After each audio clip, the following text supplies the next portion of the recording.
Hello and welcome back to Market Vibes by CA Sri Lanka. I am 𝗟𝗻𝗀𝗀𝘀 and here's your monthly economic update for June 2025.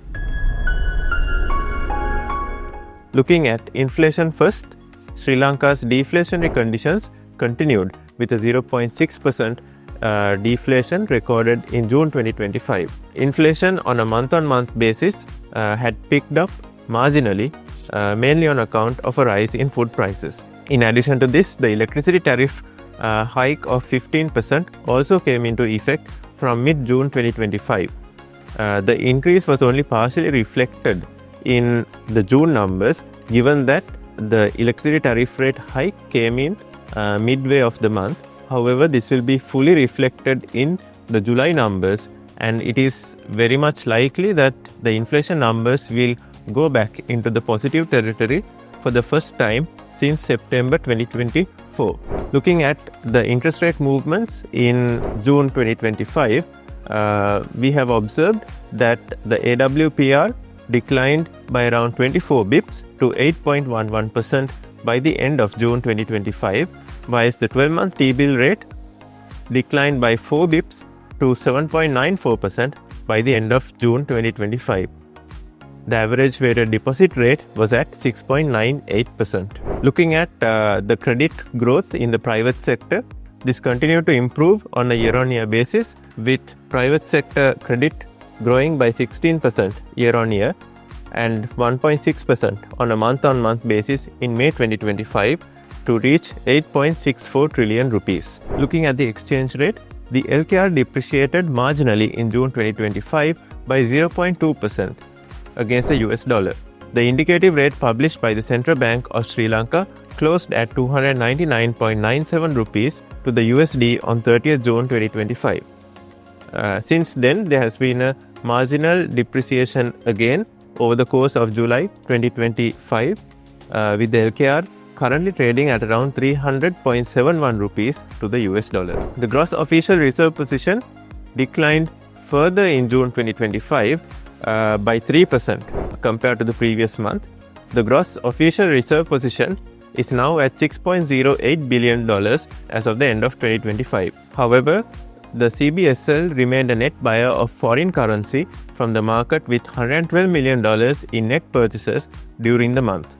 The decline in reserves is likely due to debt settlements and servicing. The IMF Executive Board on the 2nd of July approved the fourth review under the current program for Sri Lanka. This will unlock an approximate $350 million in funding under the program, which could help to boost the reserve position in the month of July.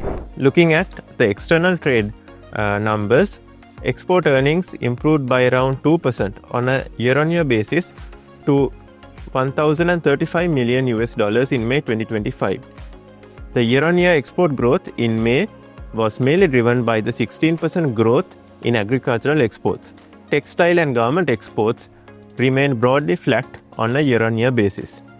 Imports increased by 7% year-on-year to $1.5 billion in May 2025. This was mainly driven by a 70% growth in consumer goods and a 17% year-on-year growth in investment goods.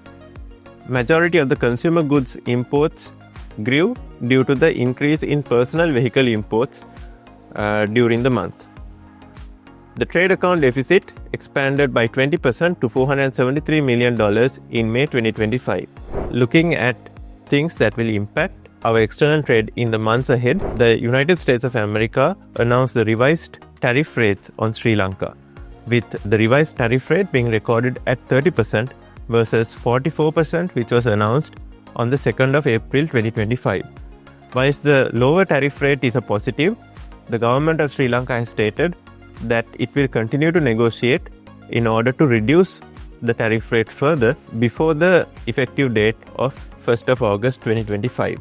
The 30% tariff rate is not the lowest rate that has been allocated among countries, and rates on some countries are still being announced on an ongoing basis.